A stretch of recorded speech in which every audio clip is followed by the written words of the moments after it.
Happy Sabbath to everyone. I hope everyone's has had a great week, and I hope that you are ready to study today because we are going to look into some other books that typically the churches don't use. And we're not saying that these books are on the same level as Genesis, mind you, but we are going to look at them because they seem to fill in some gaps. They give us some details about the book of Numbers, and in particular, the incident that happened between Balak and Balaam.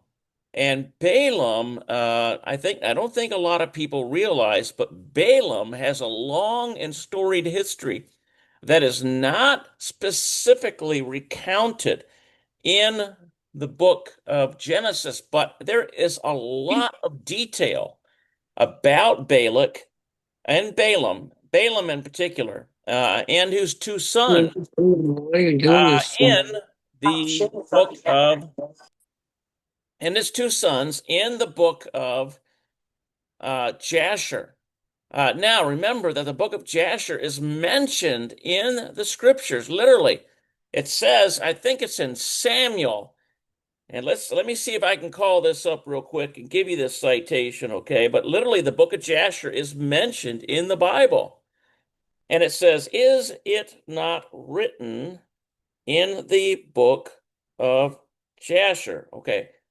Okay, so that's in Joshua chapter 10, verse 13, and 2 Samuel chapter 1, verse 18. Okay, so we have two places in the Bible where the book of Jasher is mentioned. Now, scholars dispute that the book of Jasher that we have today is the same book of Jasher that's mentioned then, but they are arguing from a place of lack. They cannot, in other words, they cannot prove beyond a reasonable doubt that this book of Jasher is different than what uh, is mentioned in these two places, Joshua and Second Samuel. Okay. We have some other people joining here. Let me see here. Uh, all right. Okay, so I want to welcome everyone that's just come into the room. It's good to see you all. Shabbat Shalom.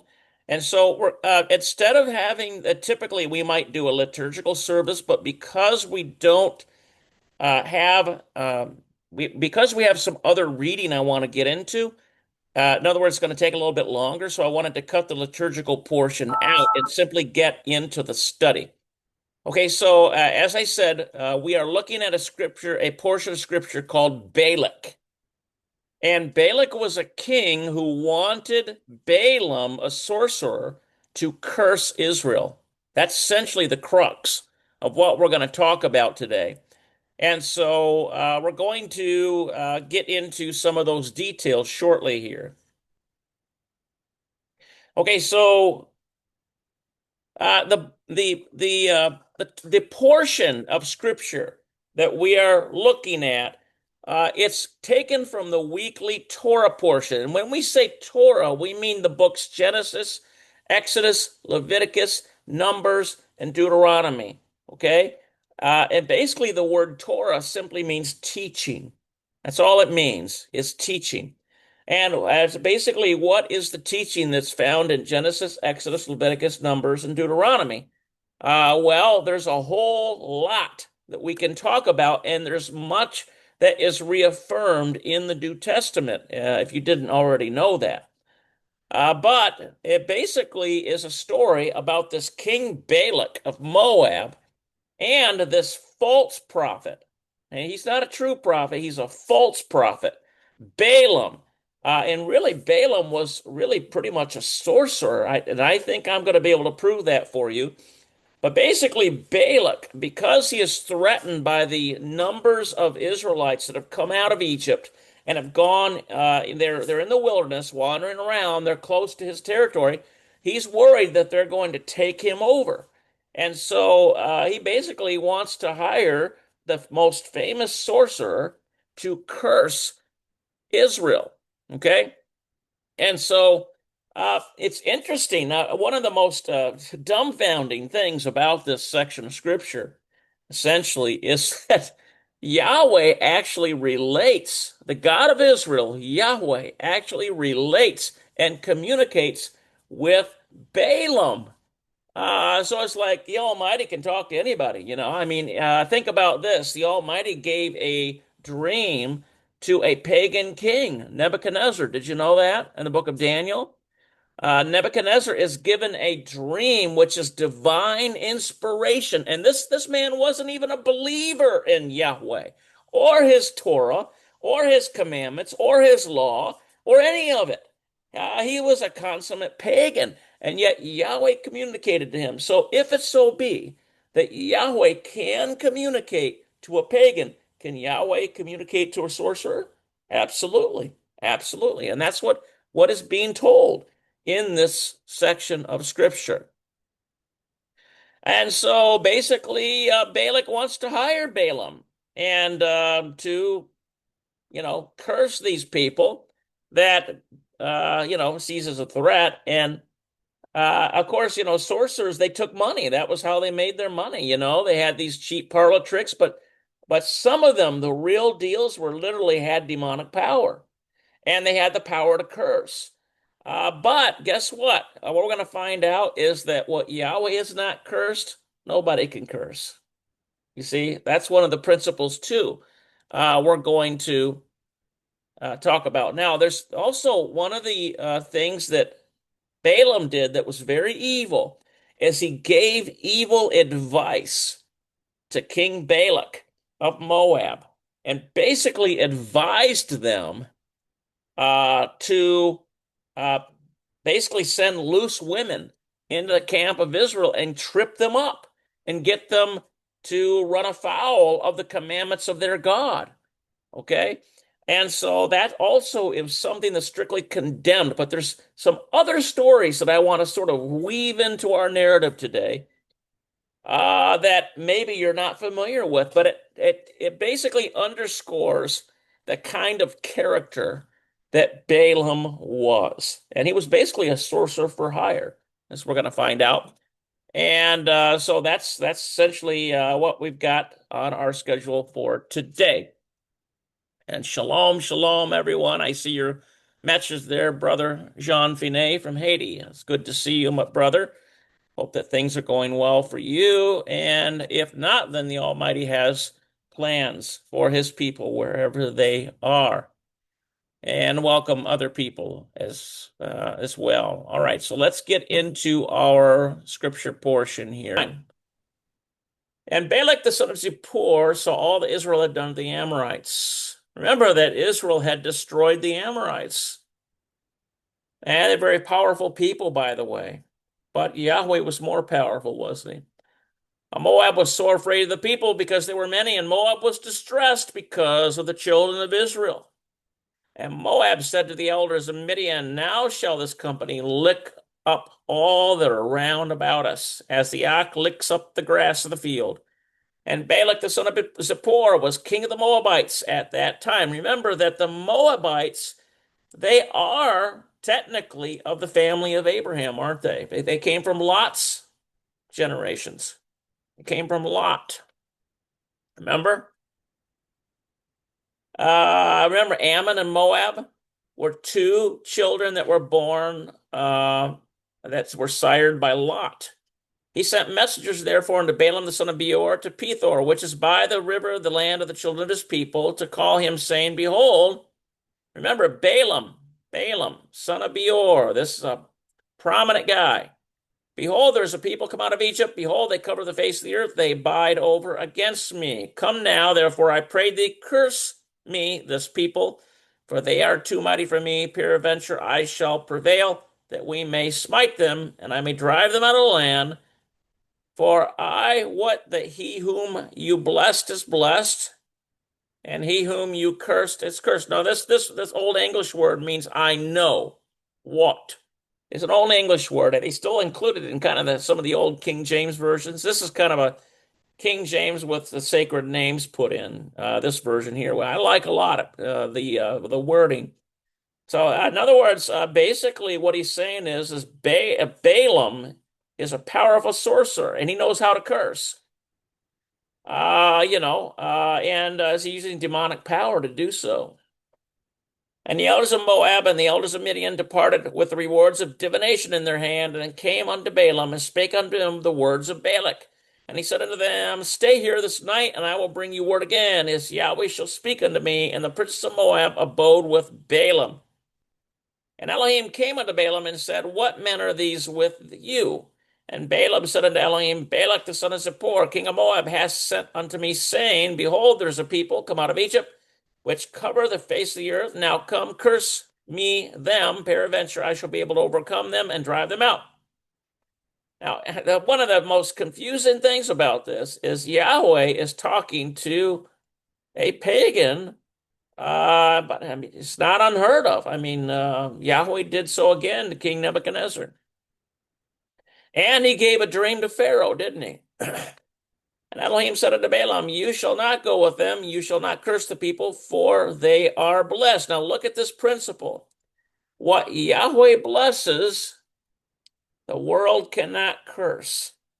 Okay, that's important for a believer to understand, isn't it? Balaam rose up in the morning and said unto the princes of Balak, Get you into the land, for Yahweh refuses to give me leave to go with you. So first Balaam is refusing to go with these messengers from the king of Moab. And the princes of Moab rose up and they went unto Balak and said, Balaam refuses to come with us. And Balak sent yet again princes more and more honorable than they. So look at the progression. Look at the progression of the enticement. Regular guys were sent. Balaam says, No, Yahweh says I can't curse that which he's blessed. Then they send honorable men. You see the enticement, the allure of money and wealth. More honorable men come. They offer more wealth. They offer more gifts, you see. And Balaam was a man of the world. He wanted to enrich himself. And they came to Balaam and said to them, Thus saith Balak the son of Zippor, Let nothing, I pray you, hinder you from coming unto me, for I will promote you unto very great honor, and I will do whatsoever you say unto me. Come therefore, I pray you, curse me this people. So now who are the people again? The Israelites. They're in the wilderness. They're close to Balak's kingdom, who was the king of Moab, right? And they had just come out of Egypt. They were being led by Moses and Aaron, right? So here they are. They're spread out all over the plain. And Balak looks down from maybe a high peak, maybe a mountain, and he sees all these people and realizes maybe he feels like, well, there's just so many of them, they're going to threaten us. They're going to harm us. I mean, look what they did to the Amorites. And Balaam answered and said to the servants of Balak, If Balak will give me his house full of silver and gold, I cannot go beyond the word of Yahweh, my Elohim, to do more or less. You got to give, I mean, if there is any credit given to Balaam, he didn't just say things off the top of his head. He would only speak what a spiritual entity spoke to him. And in this case, it was Yahweh. Now therefore I pray you, tarry ye also here this night, that I may know what Yahweh will say unto me more. And Elohim came unto Balaam at night and said unto him, If the men come to call you, rise up and go with them. But yet the word which I shall speak unto you, that shall you do. In other words, see the progression. He's going with them now, but the warning is, don't you dare speak anything other than what I tell you to speak.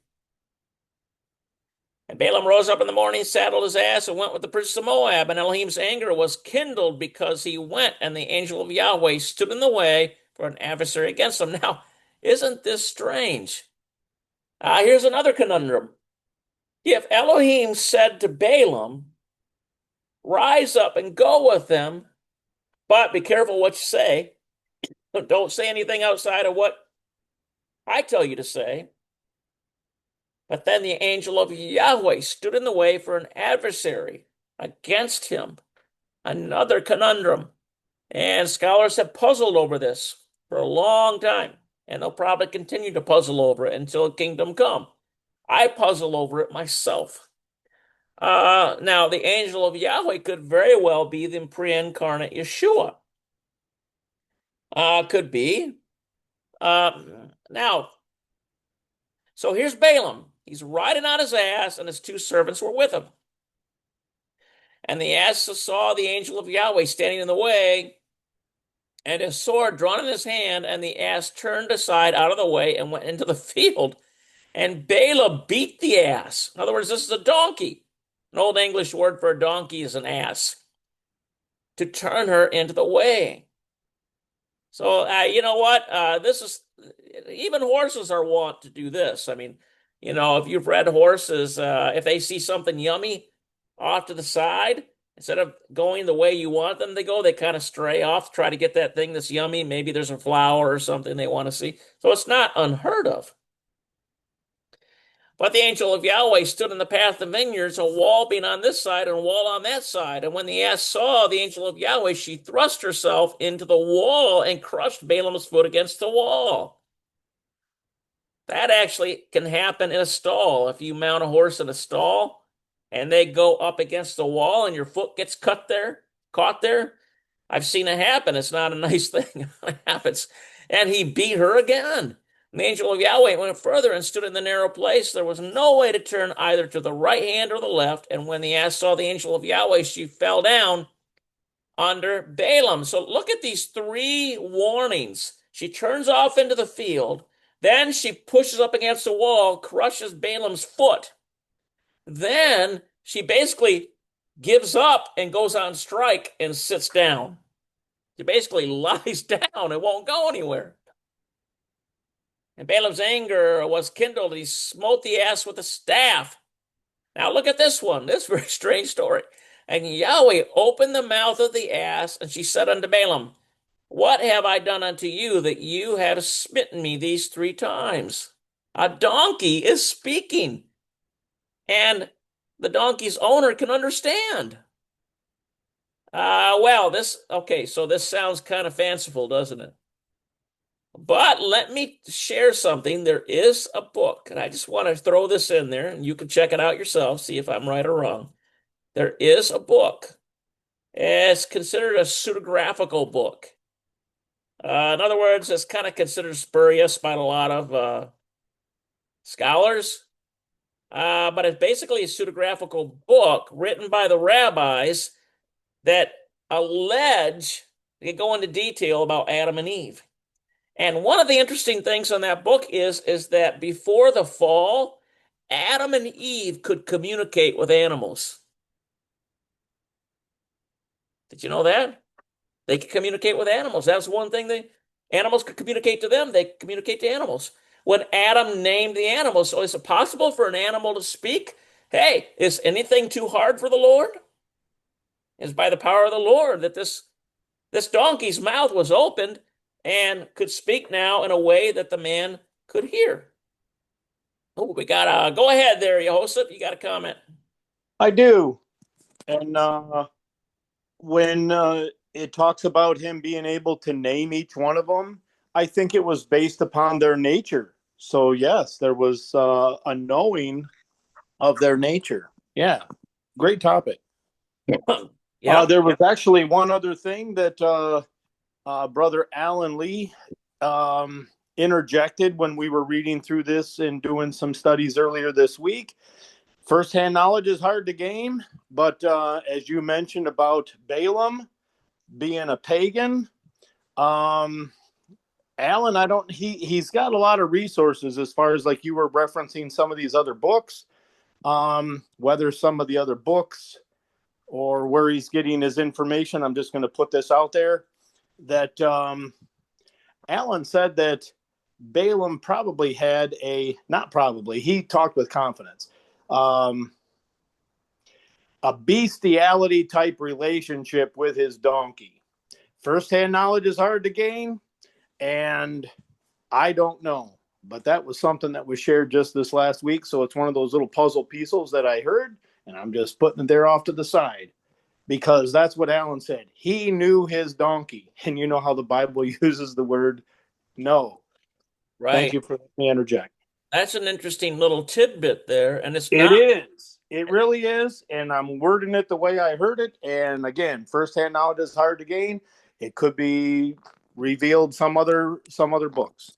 I'm enjoying our study. Thank you.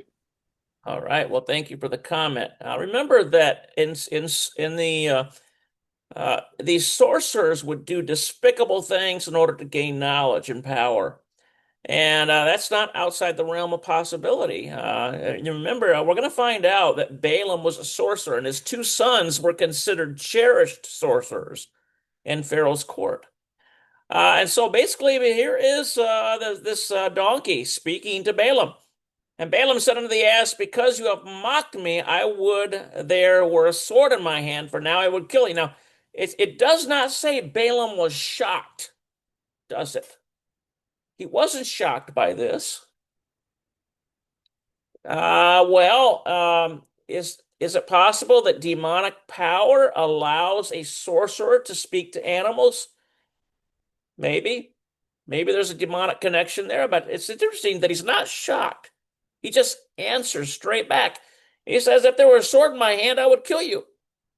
And the ass said unto Balaam, am not I your ass upon which you have ridden ever since I was yours until this day? Was I ever wont to do unto you? In other words, have I ever done this before you? And he said, no. Then Yahweh opened the eyes of Balaam, and he saw the angel of Yahweh standing in the way, and his sword drawn in his hand. And Balaam bowed down his head and fell flat on his face. And the angel of Yahweh said unto him, wherefore have you smitten your ass? Think about this. Does Yahweh care about when animals are mistreated? Does he get indignant and angry when animals are mistreated? I think we can infer that here.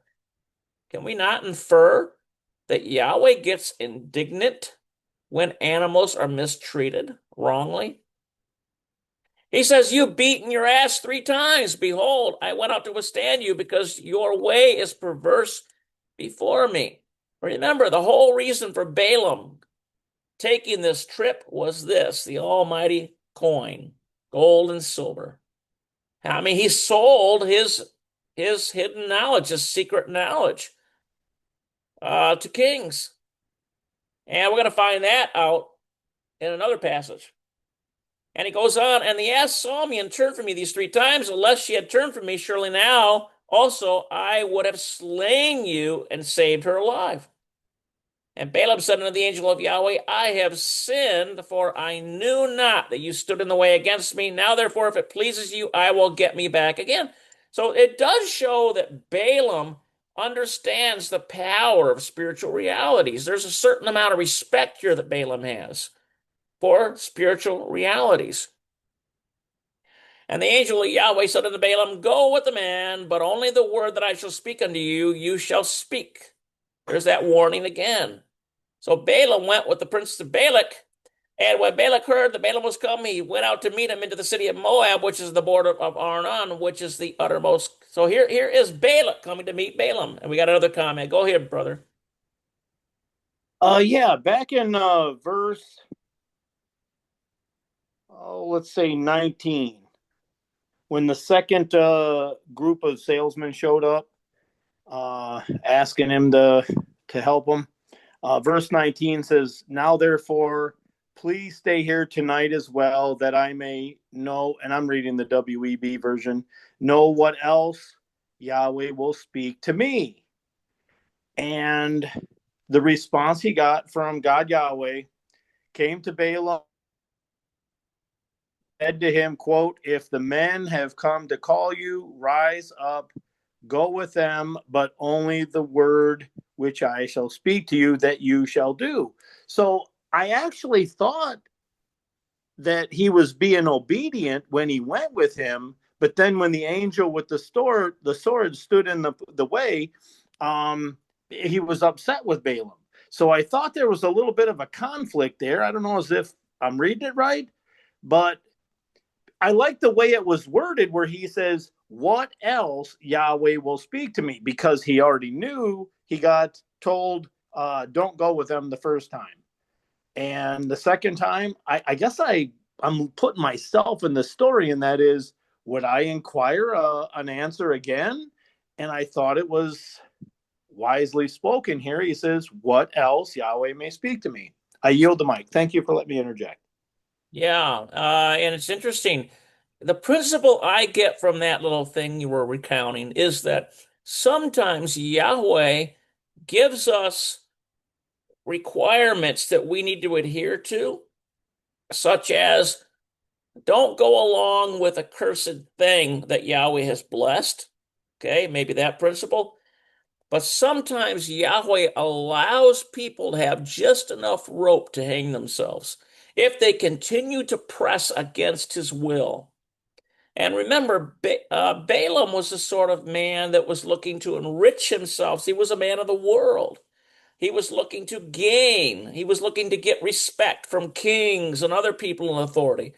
And so Balaam was had no problem about violating principle, and the only thing that seemed to stop him was a direct warning, saying, "Look, I would have slain you. I would have spared your donkey, but I would have slain you." That was the angel of Yahweh that said that. So here is Balaam. He's finally come to the city of Moab, and he's on the uttermost coast. And so he's meeting Balak now, the king of Moab. And Balak said unto Balaam, did I not earnestly send unto you to call you? Wherefore came not unto me? Am I not able indeed to promote you to honor? So Balak is a little miffed that Balaam didn't come right away as soon as he called, because, kings are accustomed to having their orders obeyed. And they typically don't have the same amount of patience that a normal person is expected to have in society, right? And Balaam said unto Balak, Look, I am come unto you. Have I now any power at all to say anything? The word that Elohim puts in my mouth that shall I speak. So Balaam tells him from the get-go, look, I can't exactly do what you want me to do. I can only do what the word of Elohim speaks to me. Balaam went to Balak, and they came unto Kirjath Huzoth. Okay, so this was the particular location, and it probably was looking down on in the wilderness and seeing the children of Israel. And Balak offered oxen and sheep and sent to Balaam and to the princes that were with him. Now, notice this interesting little thing here. These kings of ages past understood, at least in this, that is by the shedding of blood, the spiritual realities, the spiritual answers come. And do you know that that's even a truth in Satanism? It's a truth in witchcraft. This is why they do sacrifice. You know that witch doctors in Haiti, they kill animals and shed blood to get, in other words, to get contact. There's something about shed blood that draws, that seems to attract spiritual forces.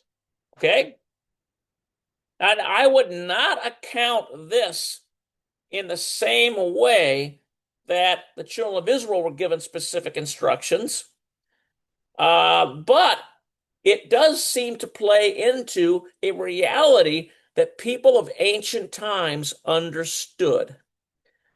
And so basically they do this sacrifice, and it came to pass on the morrow that Balak took Balaam and brought him up into the high places of Baal. Remember, Baal was a god that just about all these pagan nations worshiped. Even Israel fell into Baal worship and was strictly condemned for it. Do you know that the actual translation of Baal in Hebrew is pronounced Baal, means Lord? So they basically they are connecting with these higher beings. And we happen to know that these higher beings are demons. The Apostle Paul tells us this in the New Testament. He says that the things that pagans sacrifice unto are demons. Literally comes out and says that. So all of these pagan religions have to do with demon communication. Okay? But in their mind, Yahweh was just another spiritual force in the entire pantheon of spiritual forces that they were dealing with. That's the way that Pharaoh looked at it. And he even exclaimed when Moses, when Pharaoh said to Moses, he says, who is sending you? Who is this, this new being? And Moses, it's believed that he basically pronounced the ineffable name, the Yahweh.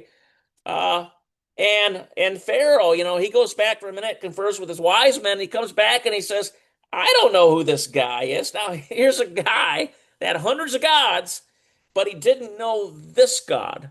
And to him, he was just an insignificant desert tribe god. Okay? One of probably hundreds. That you know.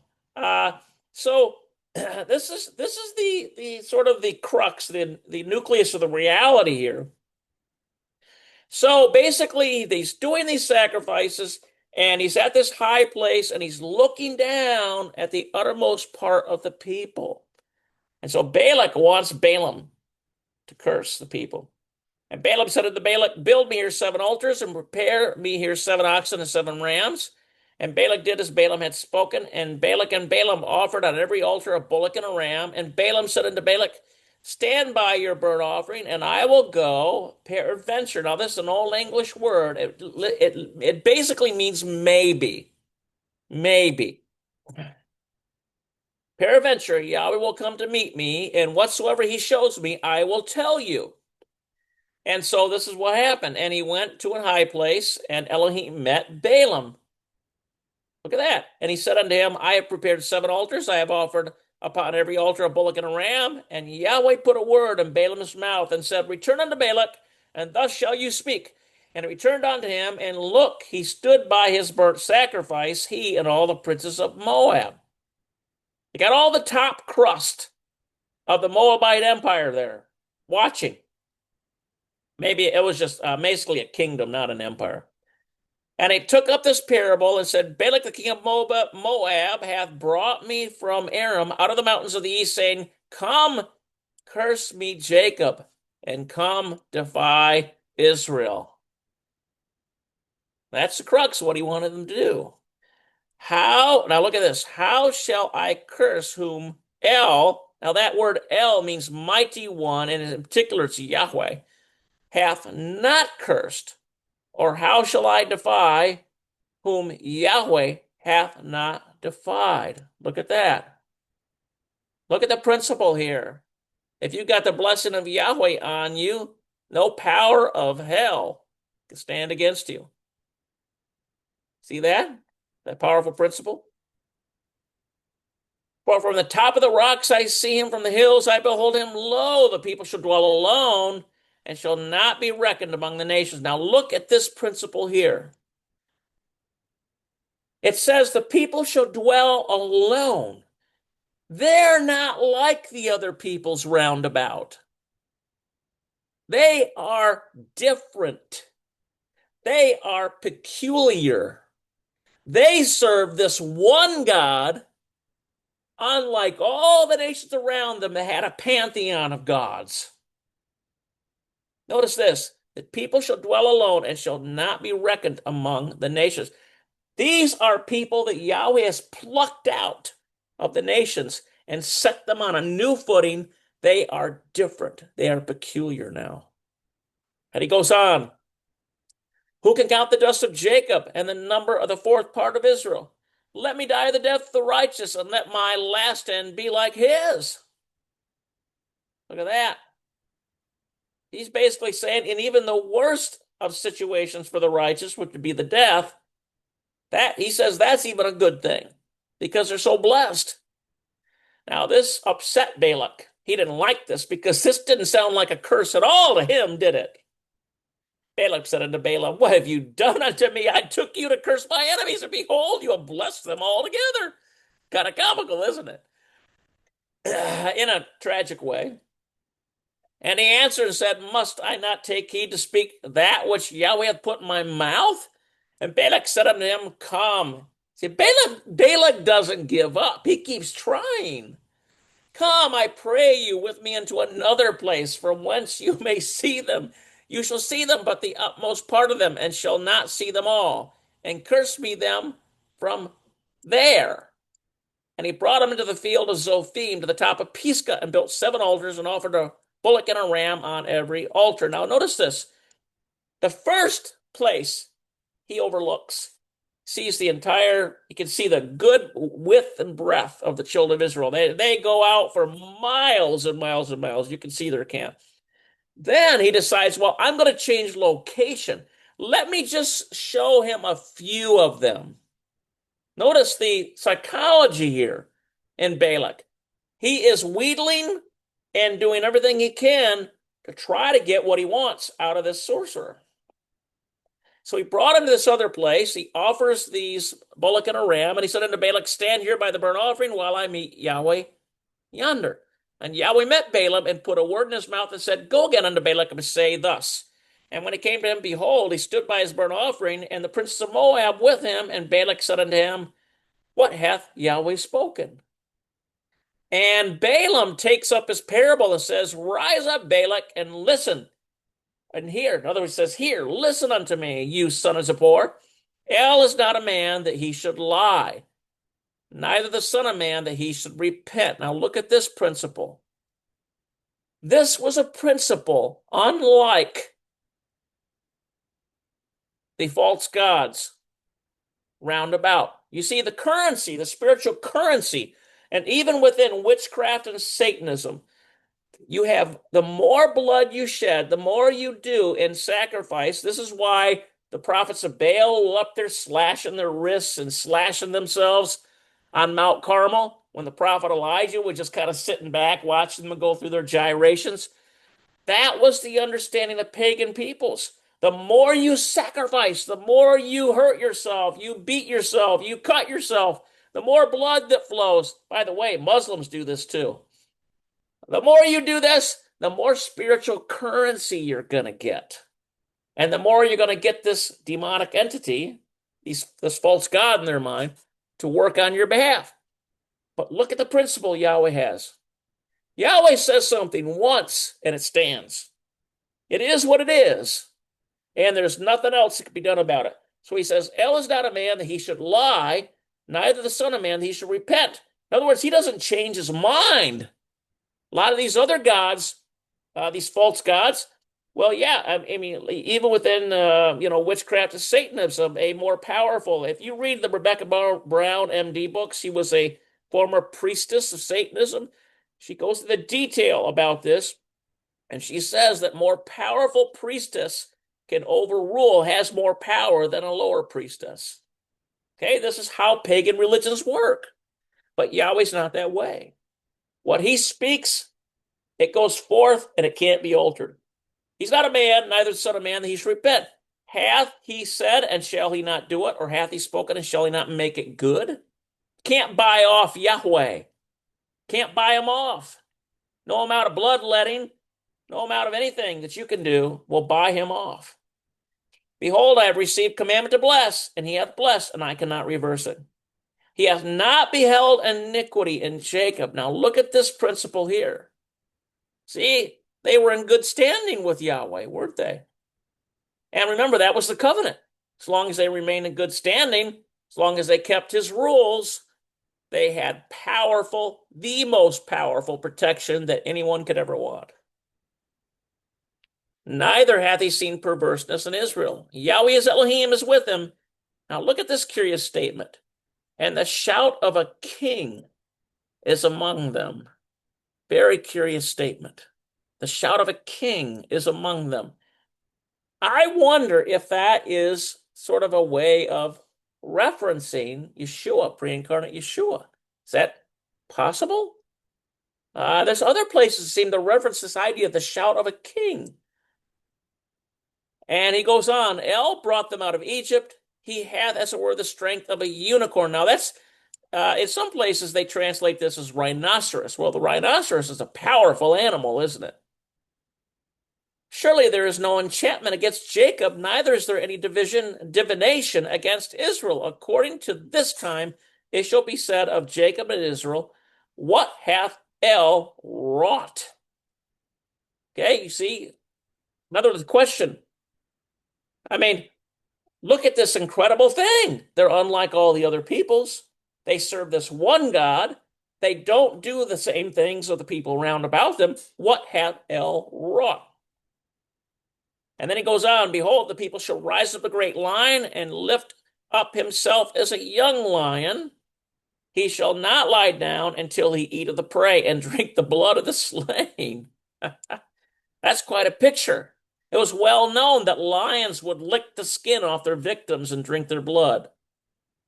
You know that? That was a pretty gruesome way to go.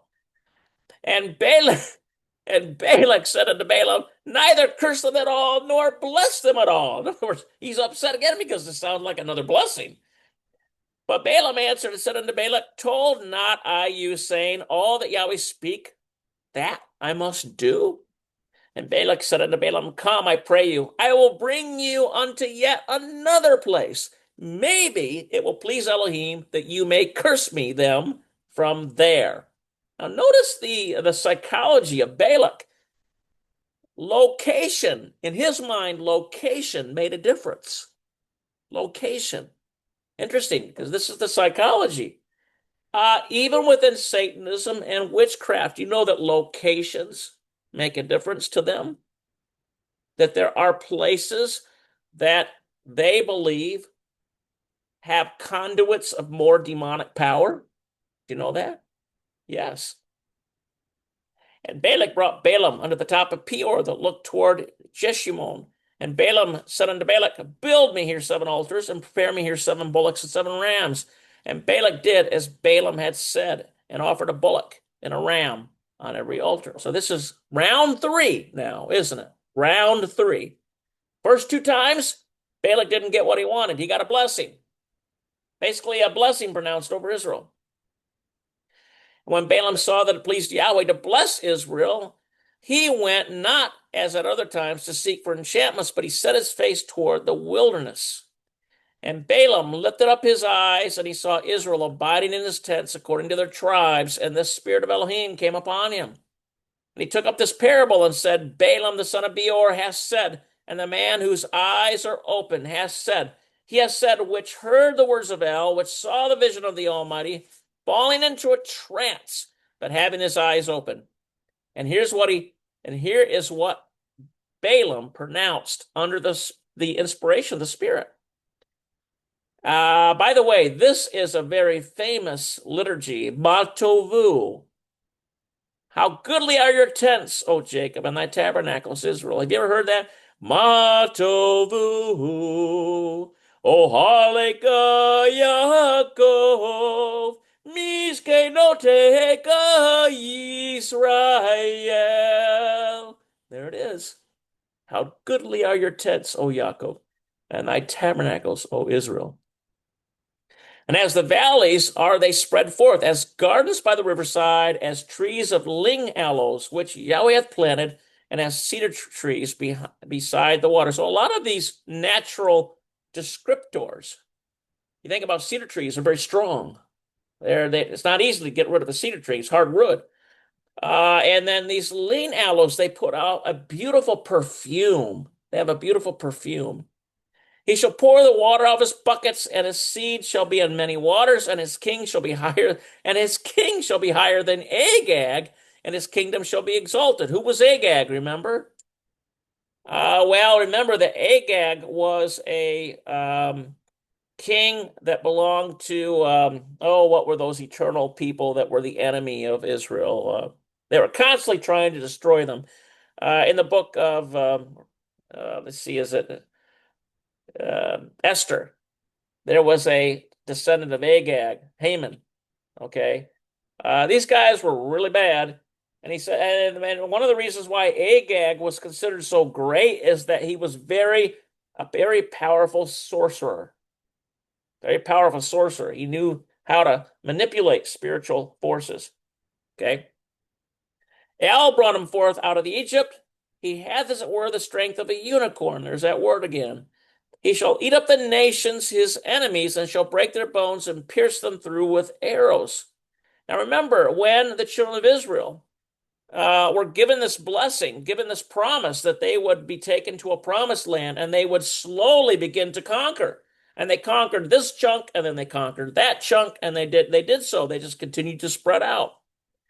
He couched and he lay down as a lion, as a great lion. Who shall stir him up? Blessed is he that blesses thee, and cursed is he that curses thee. That sounds a lot like what was given to Abraham, wasn't it? That was a powerful statement. This is number 3. Sounds like another blessing to me. Does it sound like that to you? Well, Balak is very angry. Balak's anger was kindled against Balaam, and he smote his hands together. And Balak said unto Balaam, I called you to curse my enemies, and behold, you have altogether blessed them these 3 times. Therefore now flee you to your place. Yeah, he's so mad at Balaam, he's telling him, look, you get out of my sight, or I'm going to do something rash. I thought promote you unto great honor, but look, you have Yahweh hath kept you back from honor. Notice this claim. Yahweh hath kept you back from honor. Actually, Yahweh didn't have to warn the guy. Yahweh could have destroyed him right there and let the angel whack him in two. And Balaam said unto Balak, spake I not also to the messengers which you sent unto me, saying, if Balak will give me his house full of silver and gold, I cannot go beyond the commandment of Yahweh to do either good or bad of my own mind. You see, this thing right here was something that a lot of sorcerers would do. They would make something up. They didn't have an answer, they would make something up. That's exactly what those sorcerers did in the days of Pharaoh, in the days of Joseph. Remember? And Pharaoh didn't let him get away with that. Remember that story? How Pharaoh basically said, look, you're not telling me the truth here. And then he basically pronounced a judgment on these sorcerers. He wants to kill them all. And so then I think it was the cupbearer basically stood in and said, hey, I know a guy. He's in jail. And this guy is connected to the great divine because he basically told me true about a dream I had. And then the baker guy, you killed him just according to what this young man said. And so you see, a lot of these guys were charlatans. They would do things out of their own mind. But in some way, Balaam understood this principle not to go beyond what had been communicated to him. And he says, but what Yahweh says, that will I speak. And now behold, I go unto my people. Come therefore, and I will advertise you what this people should do to thy people in the latter days. That add insult to injury. He gives a final parable. And he took up this parable and said, Balaam the son of Beor has said, and the man whose eyes are open has said. Now, notice this phrase, eyes are open. You know what I think the Bible's talking about here? In occultism, there's like a third eye.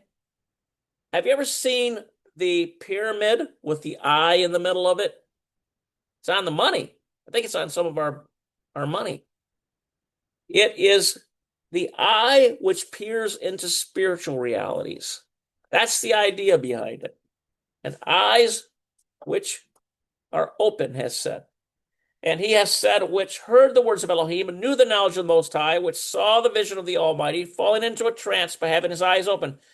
I shall see them, but not now. I shall behold him, but not nigh. There shall come a star. Wow, look at this messianic prophecy.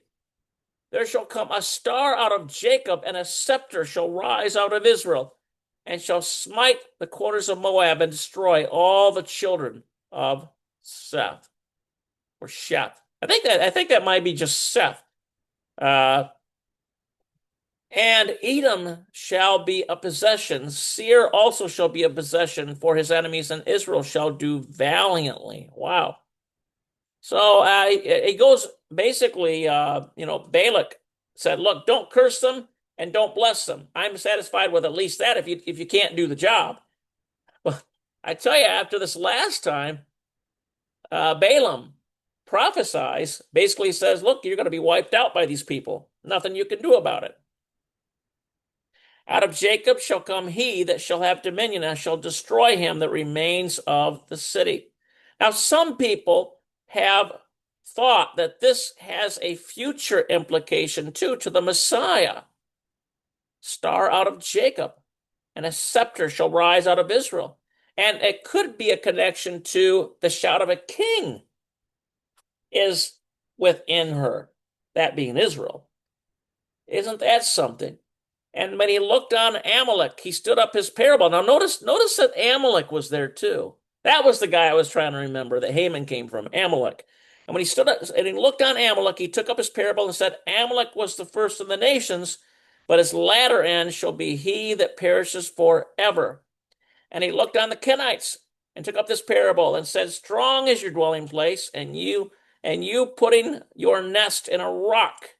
Nevertheless, the Kenites shall be wasted until Ashur shall carry you away captive. Interesting. Assyria. And he took up his parable and said, alas, who shall live when El does this? And ships shall come from the coast of the Hittim. Now, this Hittim, a lot of scholars believe this is Rome. So you have Assyria that basically did a lot of damage even to Israel. But they did a lot of damage to all the nations round about. And the Hittim, and shall afflict Ashur, and shall afflict Eber, and he also shall perish forever. The Roman kingdom fell, and Balaam rose up and went and returned to his place. Balak also went his way. Isn't that something? Okay. So basically, this prophecy that Balaam is pronouncing under this inspiration of the Spirit, it goes way forward in time, doesn't it? If you interpret it this way, it even goes to the time of Messiah. A star shall rise up out of Jacob. That's a messianic prophecy. Very interesting. All right, before we go on, do we have any comments on that section? There's a lot there to consider, isn't there? A lot there to consider. Any comments? Welcome, Jerry. Welcome.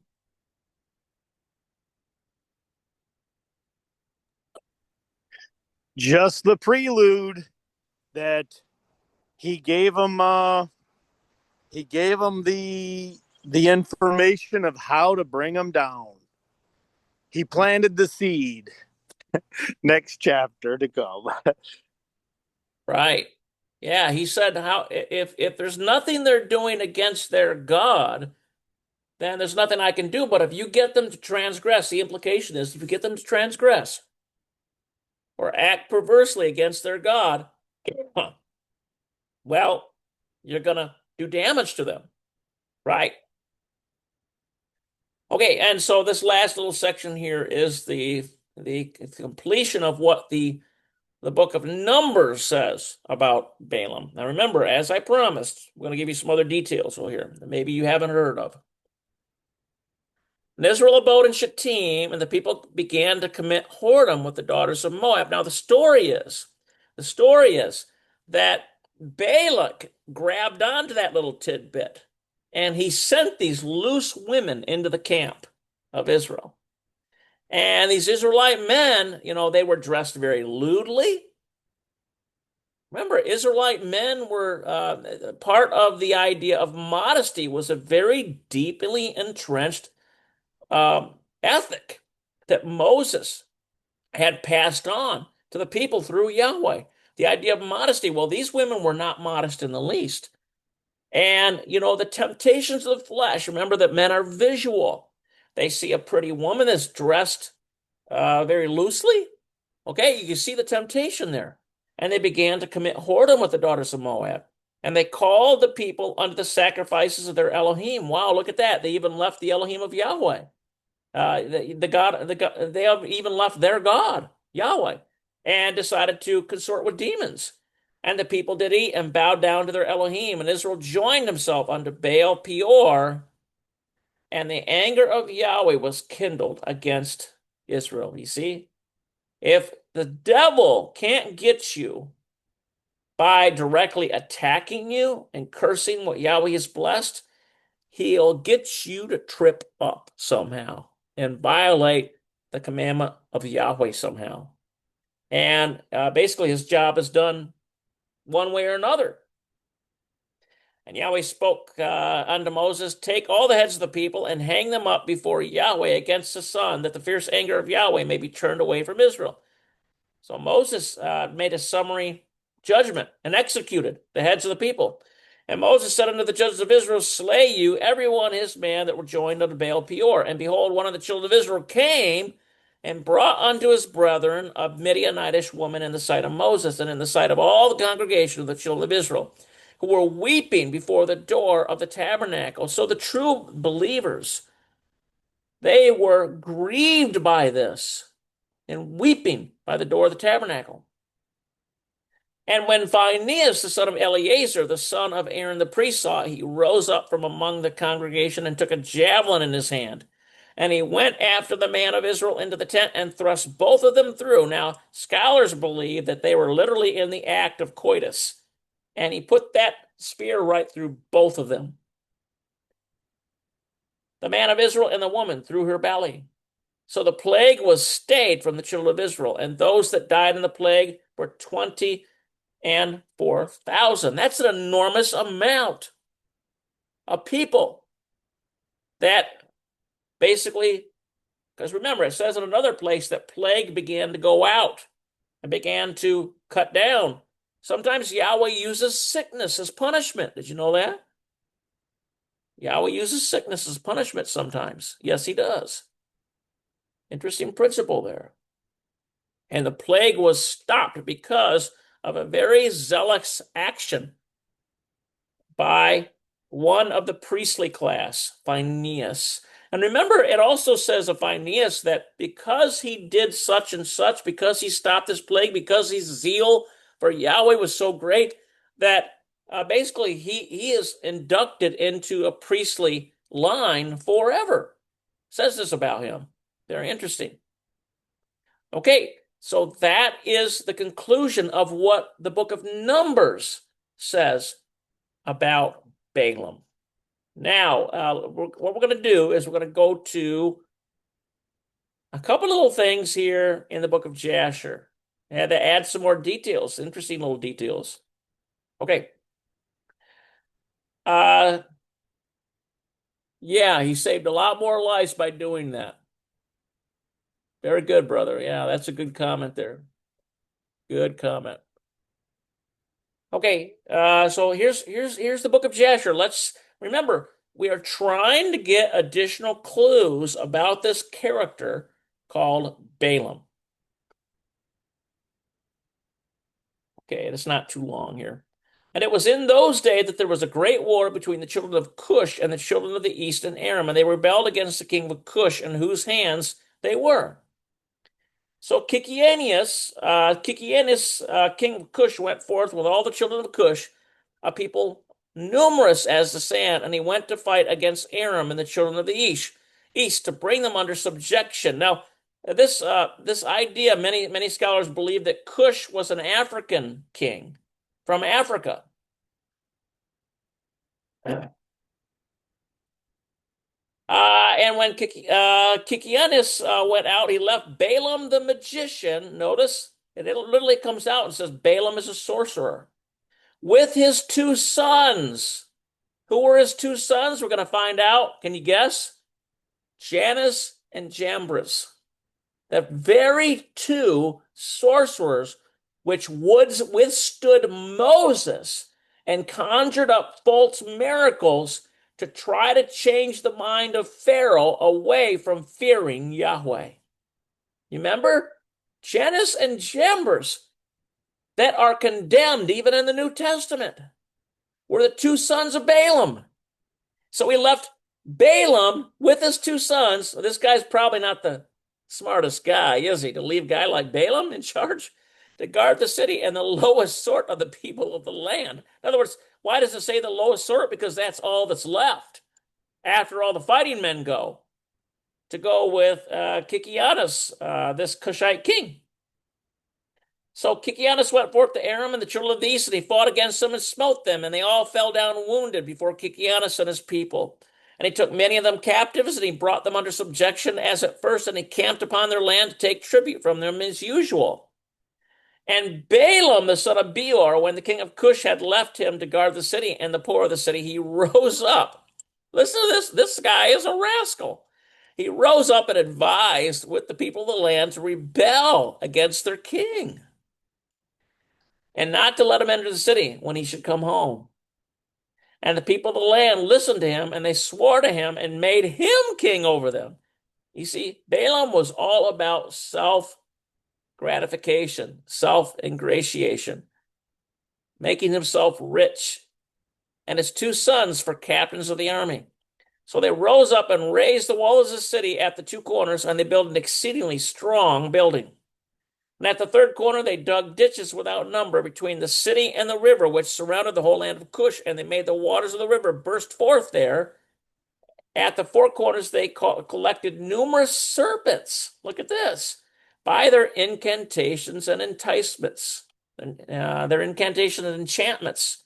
Have you ever wondered why Satanists and witches have a fascination with serpents? There's your answer. And they fortified the city and dwelt therein, and no one went out or in before them. So basically, what they did is they made the city stronger in the hopes that they could withstand the king when he comes back, the rightful king. And Kikianius fought against Aram, the children of Israel. He subdued them as before, and they gave them their usual tribute, and he went and returned to his land. So what does he find when the king shows up? Treason! Treason!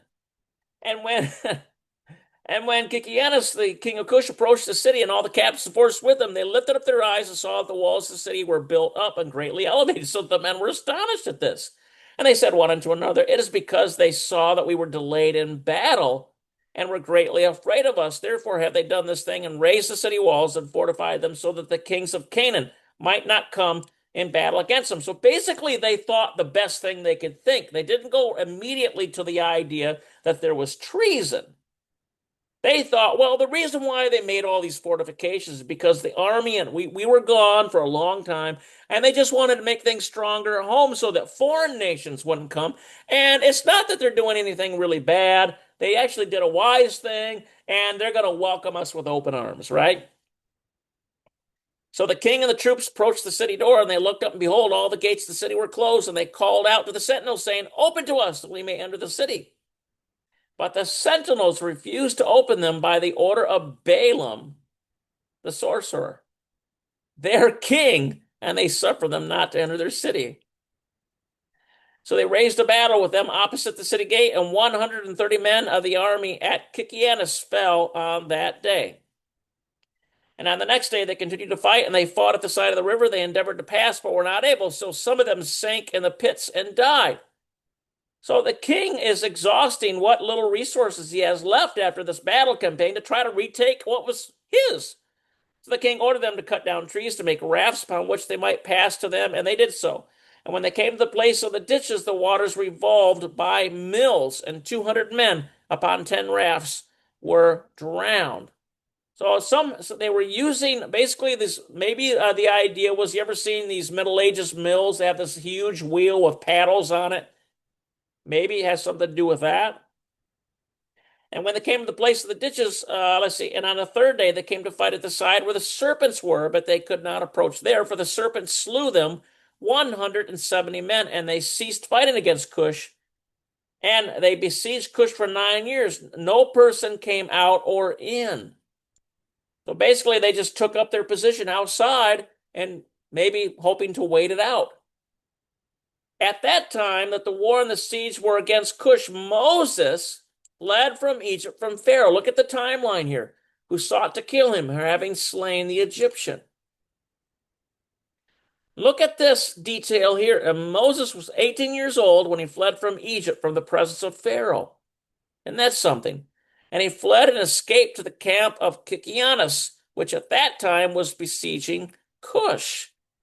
So you look at the situation here. And Moses was 9 years in the camp of Kikianus, king of Cush, all the time that they were besieging Cush, and Moses went out and came in with them. And the king of the princes and all the fighting men loved Moses, for he was great and worthy. His stature was like a noble lion, his face was like the sun, and his strength was like that of a lion, and he was counselor to the king. Remember, Moses had the greatest education that any man could ever hope for at that time. He was the elite of the elite. He was schooled among the kings. And of course he's going to rise to the top.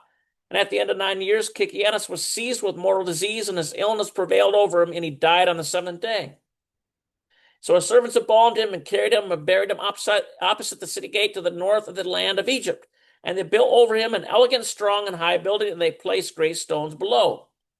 And the king's scribes engraved upon those stones all the might of their king Kikianus and all his battles which he had fought. Behold, they are written there at this day. Now, after the death of Kikianus, king of Cush, it grieved his men and troops greatly on account of the war.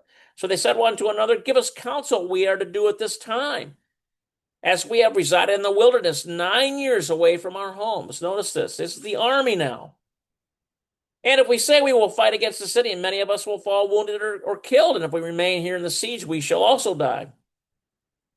For now all the kings of Aram and the children of the east will hear that our king is dead, and they will attack us suddenly in a hostile manner, and they will fight against us and leave no remnant of us. So they are begging Moses to have wisdom, to asking Moses, well, what do we do? Now, therefore, let us go and make a king over us, and let us remain in the siege until the city is delivered up to us. And they wished to choose on that day a man for king from the army of Kikianus, and they found no subject of their choice like Moses to reign over them. Have you ever heard this before? Totally different slant on what Moses was doing when he left Egypt, right? And they hastened and stripped off each man his garment and cast him upon the ground, and they made a great heap and placed Moses thereon. And they rose up, blew the trumpets, and called out before him and said, may the king live, may the king live. Now, have you ever wondered, let me just throw this in there. Have you ever wondered where the Ethiopian woman that Moses married and took as a second wife came from? You ever wondered that? Did you know that Moses married an Ethiopian? Do you know that? Yes, a lot. Yes. Yes, I do. Because even when Abraham went to find a bride for his son Isaac, and I think, he sent his servant Eliezer to go back to his home country, where the genetics were of his homeland. And then also the same thing was probably said to both Jacob and Esau: do not marry these Canaanite women. So I really still have a strong belief that genetics matter, but I don't know. Interesting. Well, here, let me just add a little something here. Did you know that there are some descendants of Seth that, in other words, not all African tribes are alike? Yes, some of them, the majority of them came from Ham, but did you know that there were some descendants of Seth that settled in Ethiopia? And the Ethiopians, what do you call the Jewish Ethiopians? What are those? Trying to remember here. I got so many details I'm trying to sift through in my mind, but uh, what do they If got? I may, I'm gonna even interject another thought. And again, firsthand knowledge is hard to gain. Let the Holy Spirit lead. But out of 10 commandments, do you think that God Yahweh would repeat himself? You have a commandment there that says, thou shalt not covet. There's also a commandment that says, thou shalt not commit adultery. Do you think by the time, the way the modern churches define the term adultery, do you think you've gone well beyond the coveting stage? It seems that way. Unless Yahweh was saying, and if you look in a modern dictionary, what is adultery? The root of adultery is to adulterate, to mix, debase, and make impure. Oh, that gives a different variable to what adultery might be saying. Mm-hmm. Do not mix your seed lines. And that doesn't mean that Abraham's seed, he was said that your seed line will be uncountable like the sand and like the stars in the sky. And you will be a blessing unto the world. And the Bible could actually be just that. It's a guidebook on how a dysfunctional family is to be the light of the world, and how to conduct yourself and how to have morals and ethics and that type of thing. But getting back to adultery, so yes, if Moses took on a Midianite woman as a Ethiopian woman as a wife, an Arkansas friend of mine said it this way, and he explained as far as the adultery too. But he said, are you telling me that the lawgiver took on and didn't abide by the guidance of adultery. Those are my thoughts. Again, let the Holy Spirit lead. Firsthand knowledge is hard to gain. It's a struggle in my belief system that I'm working through. And even in the New Testament, Paul talks about how we are of Abraham's seed. I mean, there's the good tree, the tree of life, and then there's the tree of knowledge and good and evil. So I mean, we have to know where we're drawing from. Thanks for letting me talk and then interject. Thank you, brother. Yeah, interesting thoughts there. Now, in tandem with the idea of adultery, I think you're onto something there, but at least with respect to the idea of adultery is when you have two male seeds in the womb. It's the same principle from agriculture. When you try to put corn and wheat in the same field, you end up with a chimeric problem. And so down right down to the agricultural aspect, in other words, connection to the land and the truths therein, we can understand adultery as well. Now, remember that Joseph was given a coat of many colors. And it said of Abraham that God would take his seed and make many nations out of him. If it so be that the Ethiopian Jews, as they claim, they claim their line from this princess, this Ethiopian woman that Moses took as a second wife, along with this Midianite woman. They claim their line from that lineage. And so you also have to consider this. When a man takes a woman, that woman becomes his. She leaves her family identification and her line, and she becomes his. So basically, she becomes the tribe that he is. Okay, that's another principle to consider here. So this entire story in the book of Jasher seems to basically give some background on where that Ethiopian princess came from. If you read more in the book of Jasher, you find out that she came and became his second wife. And Moses and Aaron were very put off by that. Remember, Aaron and Miriam, his brother and sister, were very put off by that. But Yahweh strikes Miriam with leprosy for even questioning what Moses was doing. So that's quite a stark warning there to consider. We also have to consider Ruth. Remember that Ruth was from a pagan nation, and all she had to do was confess three things. Your people will be my people, your God will be my God, your Torah will be my Torah, and she was grafted into Israel. So think about that. There's some things to consider as well. And so here it is. And all the people and nobles swore unto him to give him for a wife Adonia, the queen, the Cushite wife of Kikianus. So she was a widow at this point. And they made Moses king over them on that day. And all the people of Cush issued a proclamation on that day saying, every man must give something to Moses of what is in his possession. And they spread out a sheet upon the heap, and every man cast it something of what he had, one gold earring, and another a coin, and of the onyx stones, bdellium, pearls, marble, did the children of Cush cast unto Moses upon a heap, also silver and gold in great abundance. And it says, Moses took all the silver and gold, all the vessels and bdellium and onyx stones, which all the children of Cush had given him, and he placed them amongst his treasures. And Moses reigned over the children of Cush on that day in the place of Kikianus, the king of Cush. Now, in another place, we find out what happens with this narrative.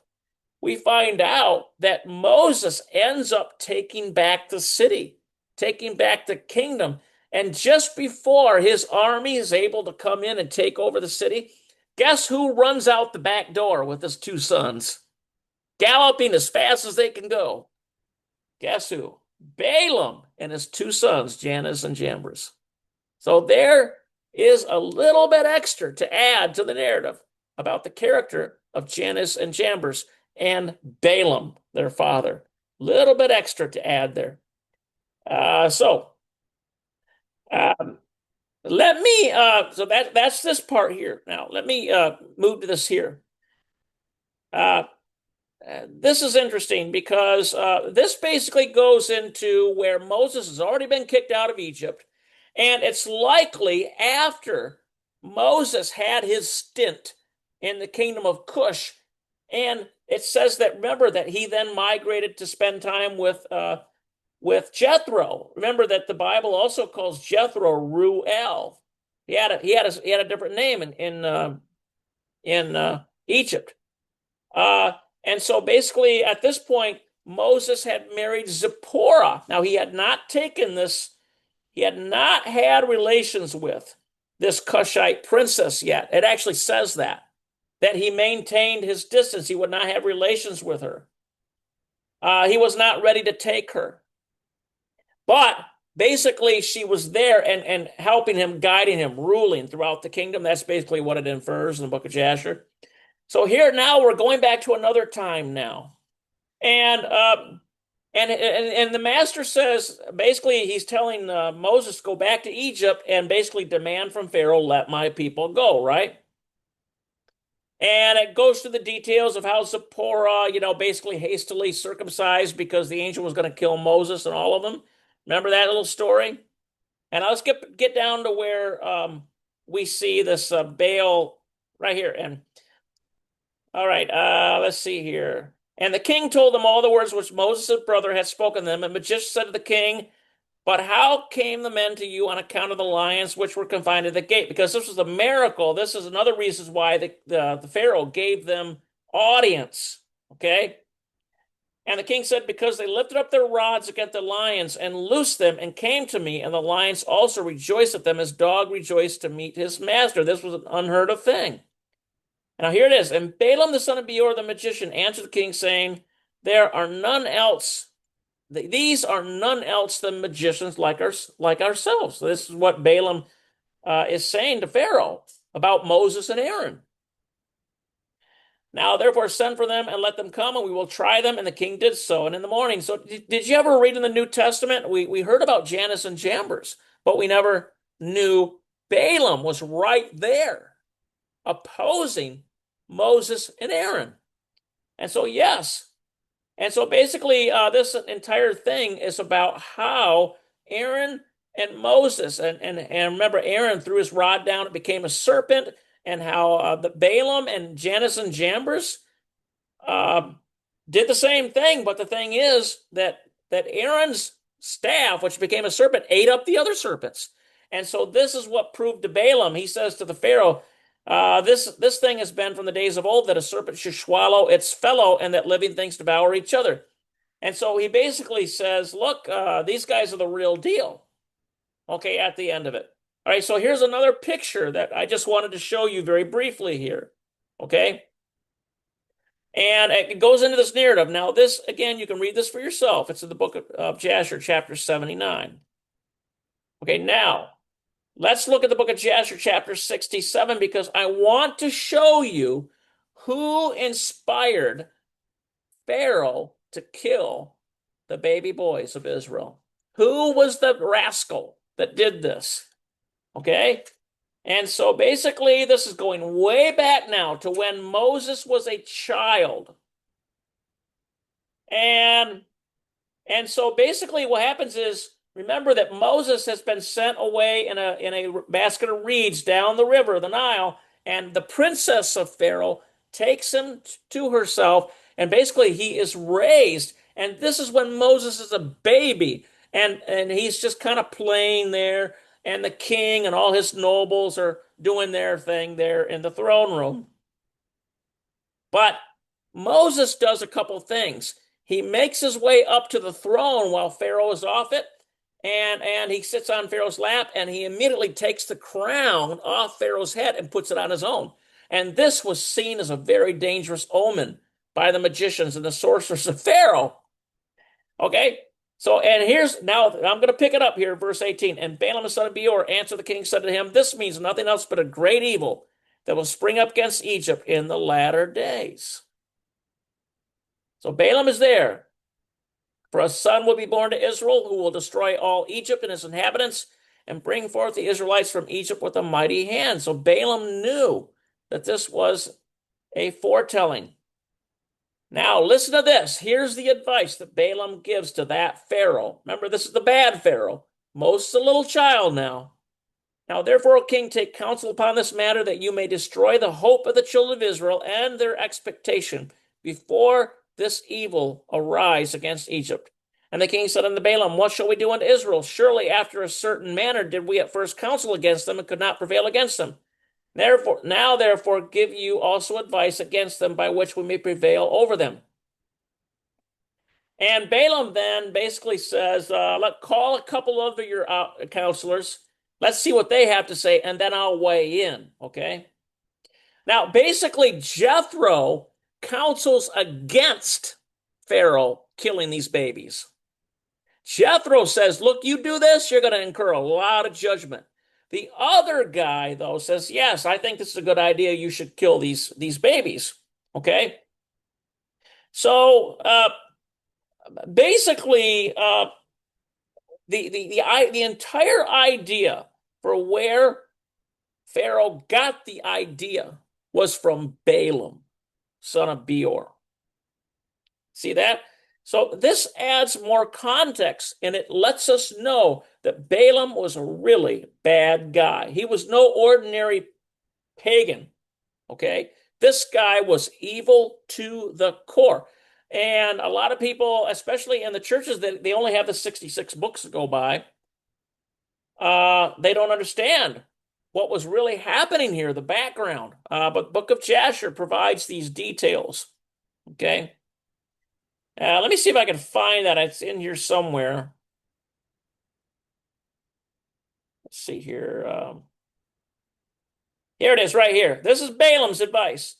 If it please the king, let him order all the children which shall be born from this day forward to be thrown into the water. For this can you wipe away their name, for none of them nor their fathers were tried in this manner. See that? Balaam gives the advice to basically murder the boys of Israel. Go ahead, Jehoshaphat.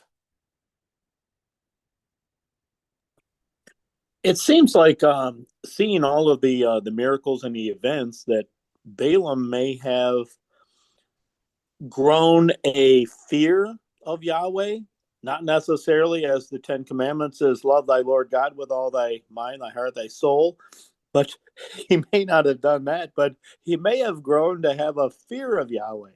Is that possible? I think that Balaam understood the deathly serious nature of all spiritual realities, whether dealing with demons or, in his mind, just another spiritual reality, Yahweh. And Balaam was there's a reason why he was the top sorcerer in the land. He did his best not to make things up off the top of his head, because that would chance him to be wrong. And maybe he would get killed, like often sorcerers were killed when they were proven wrong by kings. So yes, Balaam knew that he was dealing with a very powerful entity. And so I think he had a healthy respect of Yahweh. Remember, Balaam had witnessed the 10 plagues which Yahweh had wrought over Egypt by the hand of Moses and Aaron. He knew there was power in this entity, unlike anything he had previously dealt with. So yeah, thank you so much for sharing this, because I didn't know that. Thank you. This is a very, very informative discussion. Thank you. Well, I appreciate that. And I tell you, those 3 books, you can get a lot of little gems in there. Book of Jasher, the Book of Enoch, and the Book of Jubilees. That provides a lot. Now, let me address one thing, going back to something you had said. Remember that this Cushite queen, she was a widow. Her husband had died. When the Bible says that Moses brought this Ethiopian woman, this Ethiopian is just another word for Cushite, and took her to be his wife, remember that her husband had died. He took her rightfully, according to the Torah. So Zipporah was still his wife and took her rightfully, according to the Torah. He was allowed to do that because a woman under the authority of a husband becomes part of him, becomes part of his tribe. This is a principle that we find. How do we know this? Do you know that there are places in the Torah where Yahweh literally says the children of Israel can take of the women, the single women, says to kill the married ones, but these young single one, he says you can take them to be your wives. And there's actually a prescription in the Torah, 30 days. They have to shave their head. They have to wash up and put on the garment of mourning for 30 days. And then after 30 days, that Israelite man can take that woman to be his wife. You see, this is the principle. Now, one more thing before I'll open the mic for you, Joseph. The same principle is understood in Islam. I want you to understand that. It's the same principle. Remember, Islam descends, it's an Abrahamic religion. It's the same principle. So those are some things to consider. Go ahead, Joseph.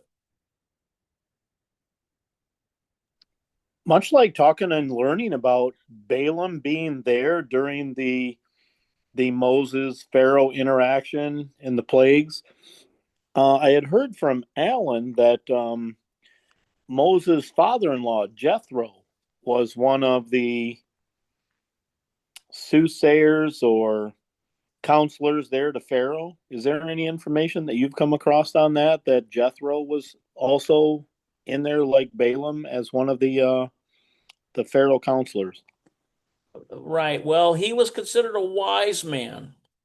But I have not found in any source, unless someone can show it to me, I have not found in any source where Jethro was a practicer of necromancy, which means he was a practicer of sorcery. But Thank you. right, Yep, thank you.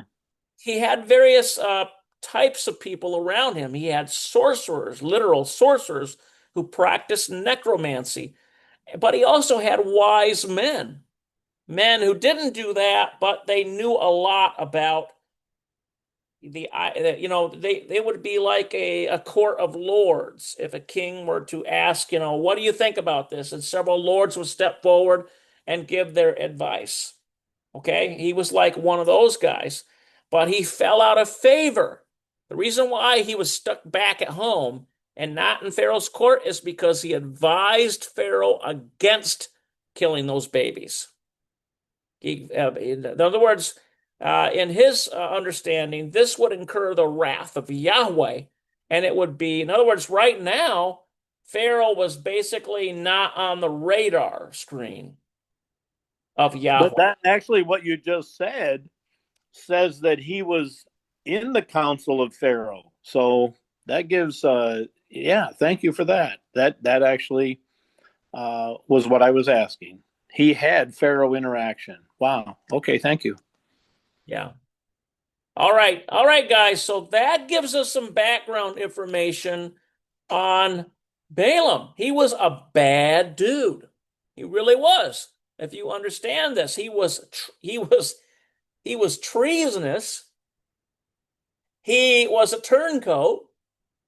He basically, when he was given something that was good, remember the Cushite king gave him control of his kingdom while he was gone. That was a gift. He spat in the king's face and basically, found a way to make himself the king. And in other words, he was a consummate, uh, he was a murderer. Basically, gave murderous advice to Pharaoh. Uh, you know, and so, by the way, let me make one more thing here. There is also in the book of Jasher, it tells us how Moses got a speech impediment. Did you know that? It actually says that. I'll let you guys look that up for yourself. I'm not going to give you the answer to give you a chance to look it up yourself, but it literally goes into great detail about how Moses got a speech impediment. Remember, Moses said to Yahweh, "I'm not a man of good speech." This was his first objection to the burning bush and the presence that was speaking to him from the burning bush, and said, "Look, don't send me. I'm not the guy. I'm a bad speaker." And Yahweh, or Yeshua, who is in the burning bush, we believe is Yeshua. He says, "Look, okay, look, okay. But isn't your brother Aaron? He's a great speaker. If I send him with you, will you obey me then and go and do what I tell you to do? And Moses finally relents because now he doesn't have to worry about speaking in a way. Because here's the deal. If you're in a king's court, you better know how to speak. And if you don't know how to speak, they're going to turn you off in a flat second. You better get out what you need to get out because kings have a short fuse of temper. And you better get it all out quick, and it better be succinct and clear. And Moses didn't have that ability anymore. And this book of Jasher tells us how he got that speech impediment. It's very interesting information there as well. Okay, so that gives you guys a lot to study and think about. I think today we are getting short on time. I knew it was going to take a while. That's why we didn't do the liturgy. So basically, if you want to read on your own, you can read Micah. This is the prophetic section. And then also we have Matthew. You can read that, 21, verse 1 through 11. All of these scriptures have some kind of intertwined. There's a narrative that's consistent, okay, through this.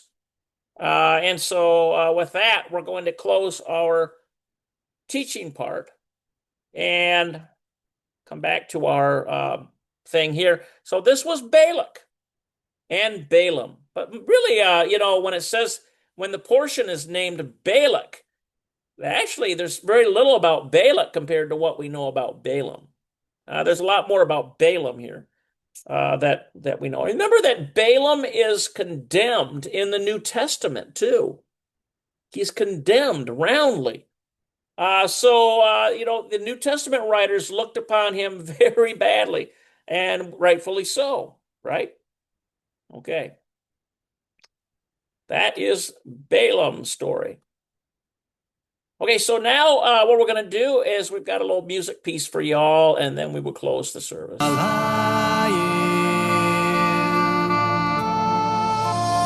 Open up your gates, Zion, open up your gates. Open up your gates and let the King come in. Oh, Yerushalayim, you're waiting on your King. Oh, Yerushalayim, he's come, he'll come again. Before you could not see him, but when he comes again, you'll open up your gates and let the King come in.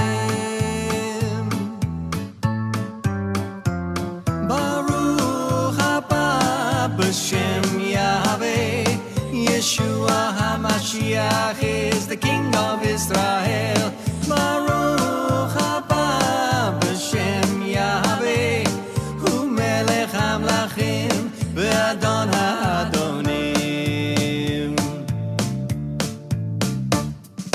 O Yerushalayim, your King will soon return. You'll be filled with joy as he takes up his throne. Mashiach ben David, the Lion of Judah's tribe, and all who gather with you will lift their voice and cry. Baruch haba b'Shem Yahweh, Yeshua HaMashiach is the King of Israel. Baruch haba b'Shem Yahweh, Hu Melech HaMelachim, V'Adon HaAdonim. Every knee will bow and every tongue confess, Yeshua HaMashiach is the King of righteousness. All the earth will be filled with the glory of Yahweh, just as the waters cover the sea.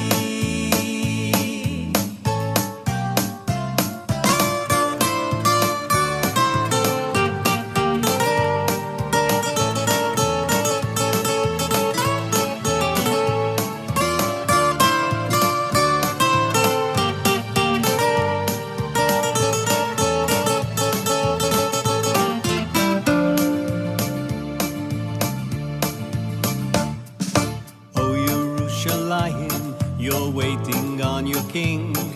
Oh, Yerushalayim, he's come, he'll come again. Before you could not see him, but when he comes again, you'll open up your gates and let the King come in. O Yerushalayim, your King will soon return. You'll be filled with joy as he takes up his throne. Mashiach ben David, the Lion of Judah's tribe, and all who gather with you will lift their voice and cry. Baruch haba b'shem Yahweh, Yeshua HaMashiach is the King of Israel. Baruch haba b'shem Yahweh, Hu melech hamlachim v'adon ha'adonim. Every knee will bow and every tongue confess, Yeshua HaMashiach is the King of righteousness. All the earth will be filled with the glory of Yahweh, just as the waters cover the sea. Baruch haba b'shem Yahweh, Yeshua HaMashiach is the King of Israel. Baruch haba b'shem Yahweh, Hu melech hamlachim v'adon ha'adonim. Open up your gates, O Zion, open up your gates. Open up your gates and let the King come in. O Yerushalayim.